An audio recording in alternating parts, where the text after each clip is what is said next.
السلام علیکم ګرانو محترمینو ملګرو په دې هیله چې تاسو به راته روغ جوړ او خوشحاله وئ. زه یم سید الله حسن چې بیا تاسو لپاره د یوې نوې ویډیو سره راغلی یم.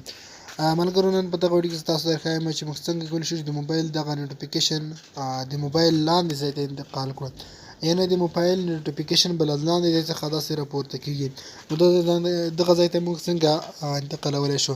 ملګرو نن په دغه ویډیو کې دغه خوندوره طریقه تاسو ته ښایم، نو هیله ده ویډیو تر پایه وګورئ.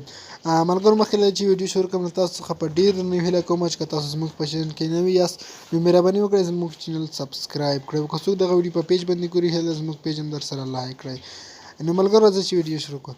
ملګرو اوله تاسو په خپل موبایل کې اپلیکیشن انسټال کړئ. دغه اپلیکیشن لینک په ډسکرپشن کې شته. کویک باټن کویک سیټینګ دغه تاسو انسټال کړئ چې انسټال کړئ ملګرو دغه اپشن ښکاري په دغه تاسو کلیک کړئ، بیا به هم کلیک کړئ. دلته ملګرو کله چې تاسو دغه کلیک کړئ دلته به د هینډ لیس باندې په دغه کلیک وکړئ او پورته دغه اپشن چې کوم ښکاري دغه به اوکې کړئ. کله ملګرو تاسو اوکې کړئ دلته تاسو ته لومړی انفارمیشن راځي دغه به الاو کړئ.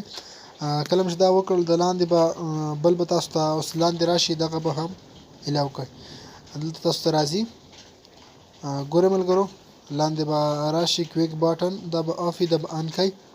کله چې تاسو دغه پرمیشن ورکړ نو دغه کې به یو سیټینګ وکړئ تر څو به نوټیفیکیشن لاندې ځای انتقال شي.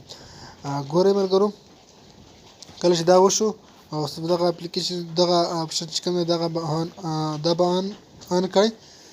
دا پرمیشن چې تاسو هم ورکړ به راشئ دلته ګورئ ملګرو دغه وشو کمپلیټ شو. به تاسو ملګرو دلته راشئ د ټولز اپشن ټایلز اپشن چې کوم ښکاري په دغه کلیک کړئ. دلته ملګرو تاسو ته اوس ښکاري ګورئ هغه زموږ نوټیفیکیشن دې ځای ته راغلی. تاسو نور هم ورزیاتولی شئ. ګورئ زه نور ورزیاتومه تاسو دغه چې څومره غواړئ هغه ورزیاتولی شئ دې ځای ته چې کوم د خپله خوښې وي هغه ټول ورزیاتولی شئ. ګورئ په دې طریقه تاسو نور هم ورزیاتولی شئ.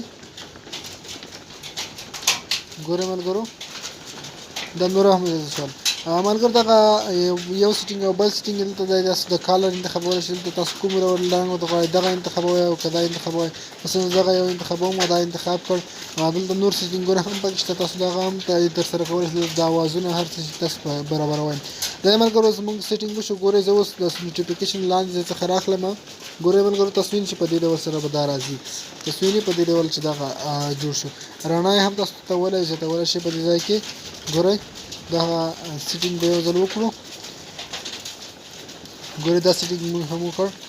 اوس به تاسو وینئ په دې ډول سره دغه جوړ شو. نو ملګرو تاسو په خپله ولې چې مونږ نوټیفیکیشن لاندې ځای ته انتقال کړی هغه بره نوټیفیکیشن هم شته لاندې هم شته دواړه شته تاسو چې هر یو استعمالولی شئ. ملګرو دا وه زموږ ویډیو په دې هیله چې دا ویډیو تاسو خوښ شوي. که مو چیرې دا ویډیو خوښ شوي ویډیو ضرور له خپلو ملګرو سره شریک کړئ. نن ښه وخت او ښې شېبې ولرئ.